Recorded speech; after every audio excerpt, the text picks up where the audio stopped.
Hi, today I want to talk to you about the psychology of fat loss and potentially how to make things just a little bit easier for you.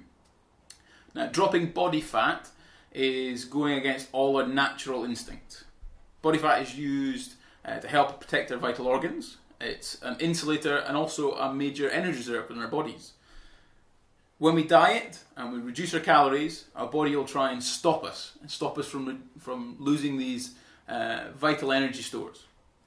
What I want to talk about today was give you a few tips to try and help make things just a little bit easier. The first one was to talk about diet breaks and also the length at which you diet for. Now, 6 to 12 week transformations, you can drop body fat for sure, but it's probably more likely to be an extreme attempt at a diet than necessarily something that's more sustainable over time. If you were to lengthen that to maybe 16 to 20 weeks, you might be able to factor in some diet breaks. Now, a diet break would be, say, after 6 weeks of prolonged caloric deficit, where you would take a weekend off. So you would take Saturday, Sunday off. Now, with that weekend off, what I'm not saying is to go mad. So I don't want you to go out and start eating as many Domino's pizzas as you can or drinking as many pints of lager, for example. You still have to be mindful of the fact that you are dieting to lose body fat over the long term. However, what you could do is to come off plan. So the diet plan that you're following, come off it. Try and stick to your nutrient-dense foods, for example, your salads, vegetables, your lean cuts of meat, and your varied amounts of carbohydrates. Or just don't track your macros. I'm sure many of you understand what nutrient-dense foods or the foods that I've just talked about. Now, the second tip is to get flexible. Now, flexible dieting gets a bit of a bad rap with some fitness professionals who think that it's just an excuse to eat as much bad foods as you possibly can. But it's not that. I'm sure many of you understand the difference between a Mars bar and a bowl of salad, and which one's probably going to be slightly better for us. Hopefully most of you say the salad.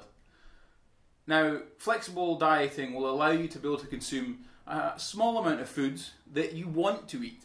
You know, for example, my favourites are various Pop-Tarts, frozen ice creams, Mars bars.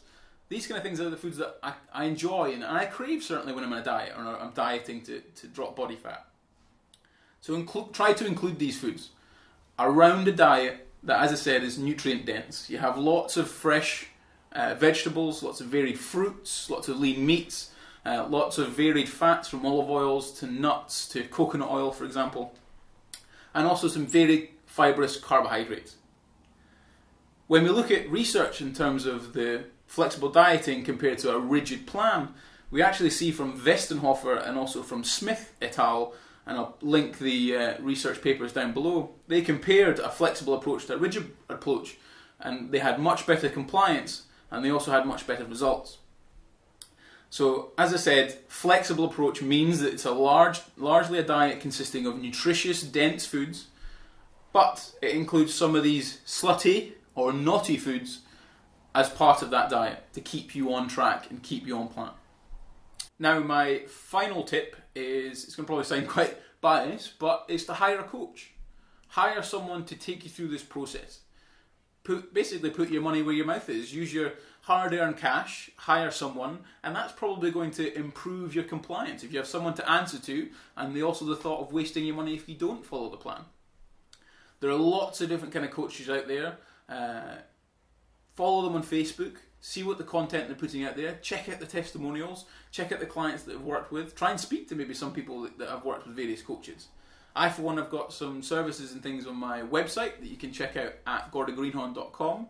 I work with clients using measurement sheets. We use girth measurements, caliper readings, and weight measurements to track progress, and that again helps compliance. We also have workout sheets that show total tonnage lifted, total reps lifted, and again, this shows performance. So is there an improvement in performance or a drop in performance for us to be able to adjust their dietary intake and also the programs.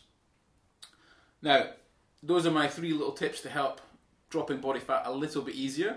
The first one was slow and steady, so make sure it's a lengthened process of roughly 16 to 20 weeks you're looking for, and try and include some diet breaks. Come off plan, stop tracking your macros, but be mindful of the fact that you're trying to drop body fat over that extended period.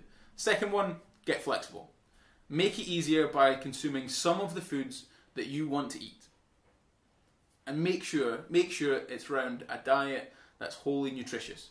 Lots of salad, lot of variety of fruits, lean meats, variety of fibres, carbohydrates. And the final one was to hire a coach. It does sound biased, but trust me, a coach can be worth them weight in gold. Thank you for listening. Best thing to do is to hit me up on Facebook, follow me on Twitter. I'm also now on Instagram. I'll link that down below. And also like, share, comment on this video, and I'll hopefully be able to speak to you soon.